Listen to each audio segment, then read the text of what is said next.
দলের প্রতি সাধারণ আওয়ামী লীগারদের দরদ ভালোবাসা আগে থেকেই পরীক্ষিত।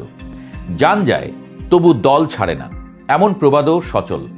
তাছাড়া বিরোধী দল হিসেবে আওয়ামী লীগের চেয়ে সেরা আর কেউ নেই, একথাও জানে সবাই। কিন্তু এবারের চিত্র আলাদা, কারণ আওয়ামী লীগ না থাকছে সরকারে, না থাকছে বিরোধী দলে। তাই বলে কি আওয়ামী লীগ হাওয়া হয়ে যাবে? বিশ্লেষকরা বলছেন না, বরং কৌশল করেই বেঁচে থাকার পথটা তৈরি করছে আওয়ামী লীগের নেতাকর্মীরা।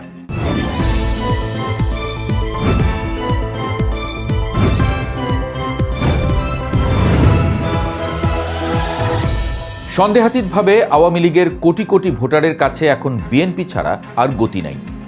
জামায়াত জোট আসলে যে আওয়ামী লীগ বলতে কিছু থাকবে না, সেটা আওয়ামী লীগ বুঝে গেছে আগেই। মুক্তিযুদ্ধ, দেশ প্রশ্নে বড় বিবাদ, জামায়াতের নেতাদের ফাঁসিতে ঝোলানোর পর একটা হিসাবও বাকি। ওদিকে দেশ মুক্তিযুদ্ধ নিয়ে কথা বলছে বলতে গেলে একমাত্র বিএনপি। তাছাড়া সারা দেশে বিএনপি আওয়ামী লীগের মধ্যে কম বেশি যোগাযোগ সবসময়ই ছিল। পঞ্চগড় থেকে ব্রাহ্মণবাড়িয়া, ফরিদপুর থেকে চট্টগ্রাম, দেশের মানচিত্রের যেখানেই হাত রাখা হোক না কেন, চিত্রটা এখন প্রায় একই। দলে দলে স্রোতের মতো আওয়ামী লীগের নেতাকর্মীরা ভিড় করছেন বিএনপির স্থানীয় কার্যালয়গুলোতে। হাতে রজনীগন্ধা বা ধানের শীষ, মুখে জিয়াউর রহমান ও তারেক রহমানের স্লোগান। দৃশ্যত মনে হচ্ছে দীর্ঘ ১.৫ দশকের ক্ষমতার দাপট দেখানো দলটির তৃণমূল এখন অস্তিত্ব রক্ষায় মরিয়া। চাঁদপুর ও ব্রাহ্মণবাড়িয়ায় সম্প্রতি অনুষ্ঠিত যোগদান অনুষ্ঠানগুলোর ভিডিও ফুটেজ বিশ্লেষণ করলে দেখা যায়, যারা একসময় এলাকায় আওয়ামী লীগের প্রতাপশালী নেতা ছিলেন, তারাই এখন মাইক্রোফোনের সামনে দাঁড়িয়ে অবলীলায় বলছেন, আমরা আসলে মনে প্রাণে বিএনপি ছিলাম, পরিস্থিতির চাপে আওয়ামী লীগ করতে বাধ্য হয়েছিলাম।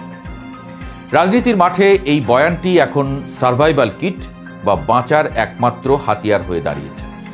কিন্তু প্রশ্ন হলো, এই ভোল পাল্টানো কি শুধুই ভয় থেকে, নাকি এর পেছনে রয়েছে সুদূর প্রসারী কোনো রাজনৈতিক চাল? আওয়ামী লীগের নেতাকর্মীদের এই বিএনপি প্রীতির পেছনে সবচেয়ে বড় মনস্তাত্ত্বিক কারণ হলো নিরাপদ আশ্রয়। ৫ আগস্ট পরবর্তী পরিস্থিতিতে আওয়ামী লীগের তৃণমূল থেকে শুরু করে মাঝারি সারির নেতারা যে চরম নিরাপত্তাহীনতায় ভুগছেন, তা অস্বীকার করার উপায় নেই। কিন্তু তারা কেন জামায়াতে ইসলাম বা অন্য কোনো দলে যাচ্ছে না? বিশ্লেষকরা বলছেন, এখানেই কাজ করছে আওয়ামী লীগের সেই পুরনো রাজনৈতিক হিসাব। জামায়াত বা অন্যান্য ইসলামী দলগুলোর প্রতি আওয়ামী লীগের নেতাকর্মীদের এক ধরনের ঐতিহাসিক ভীতি কাজ করে।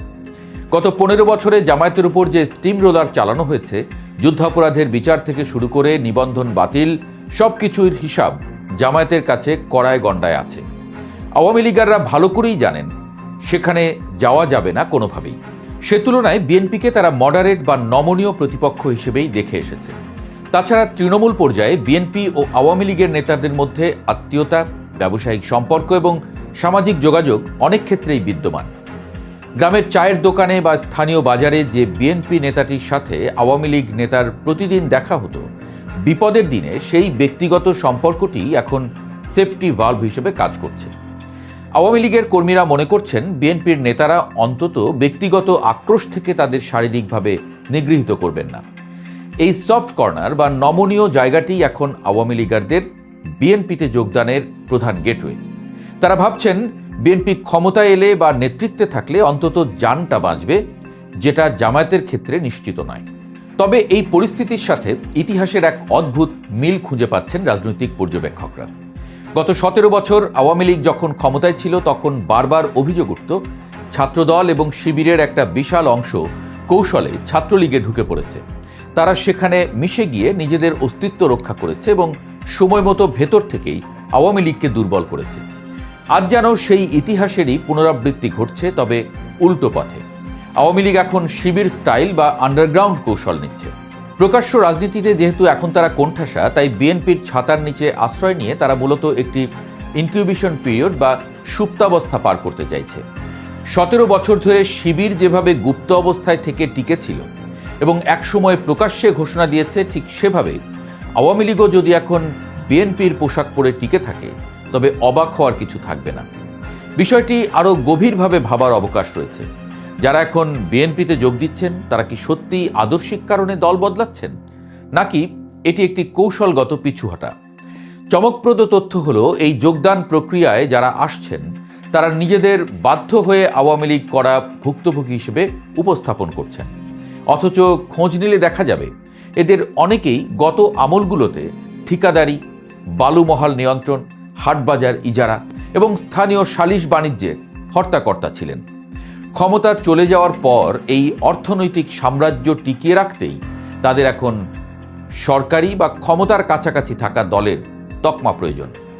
আওয়ামী লীগ নেই, তাই বিএনপি সই, অর্থাৎ তারা দল পাল্টাচ্ছেন কিন্তু স্বভাব বা উদ্দেশ্য পাল্টাচ্ছেন না। তারা এখন বিএনপির সাইনবোর্ড ব্যবহার করে সময় ক্ষেপণ করছেন, যাতে মামলা হামলা থেকে বেঁচে থাকা যায় এবং সময় মতো আবার নিজেদের আসল রূপে ফেরা যায়।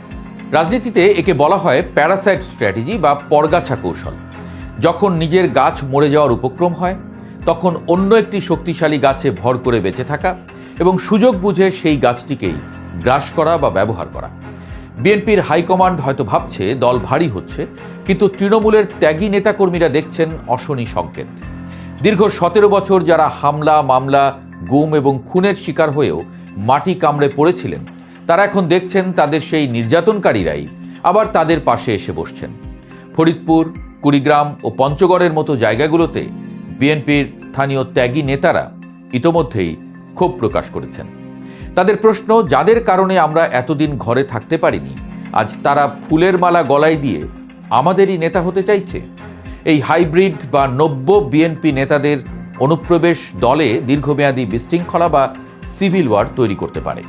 সবচেয়ে বড় আশঙ্কার জায়গা হলো এই নব্য বিএনপিতে যোগ দেওয়া আওয়ামী লীগাররা আসলে আওয়ামী লীগেরই স্লিপার সেল হিসেবে কাজ করবে কিনা। বিশেষজ্ঞদের ধারণা, এখনকার বৈরী পরিবেশে নিজেদের গুটিয়ে রাখা এবং বিএনপির কাঠামোর মধ্যে মিশে যাওয়াটাই তাদের প্রাইমারি টার্গেট। কিন্তু 5 বা 10 বছর পর যখন রাজনৈতিক আবহাওয়ার পরিবর্তন হবে, তখন এই নেতারাই আবার তাদের পুরনো জয় বাংলা স্লোগানে ফিরে যাবে। বিএনপি মনা বিশ্লেষকরা বলছেন, বিএনপির কাঠামোর ভেতরে থেকে তারা যদি বিএনপির সাংগঠনিক দুর্বলতাগুলো চিহ্নিত করে এবং ভবিষ্যতে আওয়ামী লীগের পুনরুত্থানে সেই তথ্য কাজে লাগায়, তবে তা হবে বিএনপির জন্য আত্মঘাতী। যেভাবে ট্রোজান হর্স গ্রিকরা ট্রয় নগরীতে ঢুকিয়েছিল, ঠিক সেভাবে আওয়ামী লীগ তার কর্মীদের বিএনপির দুর্গে ঢুকিয়ে নিজেদের টিকিয়ে রাখতে পারে। তাছাড়া আওয়ামী লীগের নেতাকর্মীদের এই গণহারে বিএনপিতে যোগদান প্রমাণ করে যে বাংলাদেশের তৃণমূল রাজনীতিতে আদর্শের চেয়ে ক্ষমতার রাজনীতিই মুখ্য। এখানে দল পরিবর্তন মানে জামা পরিবর্তনের মতো সহজ বিষয়। পঞ্চগড়ে দেখা গেছে বিএনপি ও অন্য দলের প্রার্থীরা একে অপরকে আলিঙ্গন করছেন, কিন্তু এর আড়ালে তৃণমূলের রাজনীতিতে যে আওয়ামী লীগের অনুপ্রবেশ ঘটছে, তা ভবিষ্যতে বিএনপির ভোট ব্যাংকেও ধস নামাতে পারে। কারণ সাধারণ মানুষ যারা আওয়ামী লীগের দুঃশাসনের বিরুদ্ধে বিএনপিকে সমর্থন দিয়েছিল, তারা যদি দেখে সেই পুরনো মুখগুলোই নতুন মোড়কে ফিরে এসেছে, তবে তারা বিকল্প শক্তির সন্ধান করতে বাধ্য হবে। ইতোমধ্যে বিভিন্ন জেলায় এই নব্য যোগ দেওয়া নেতাদের কারণে অভ্যন্তরীণ সংঘাত বা ইনফাইটিংয়ের খবর পাওয়া যাচ্ছে। ফরিদপুরের ভাঙায় আওয়ামী লীগ থেকে বিএনপিতে যোগ দেওয়ার পরপরই রক্তক্ষয়ী সংঘর্ষের ঘটনা ঘটেছে। পুরনো কর্মীরা নিজেদের অবস্থান হারাতে চাইবেন না, আর নতুনরা চাইবেন দল দখল নিতে। এই দ্বন্দ্বে সাংগঠনিক শক্তি দুর্বল হতে বাধ্য। আওয়ামী লীগ হয়তো এখন দৃশ্যপটে নেই, কিন্তু তাদের অস্তিত্ব ছায়া হয়ে বিএনপির ভেতরেই বড় হচ্ছে। রাজনীতির এই জটিল সমীকরণে শেষ পর্যন্ত কারা জিতবে, ত্যাগীরা নাকি সুবিধাবাদীরা, নাকি আওয়ামী লীগ তাদের এই সুচতুর কৌশলে বিএনপির কাঁধে বন্দুক রেখেই নিজেদের পুনর্বাসনের কাজটা সেরে ফেলবে? উত্তরটা সময়ের হাতেই তোলা থাকলো।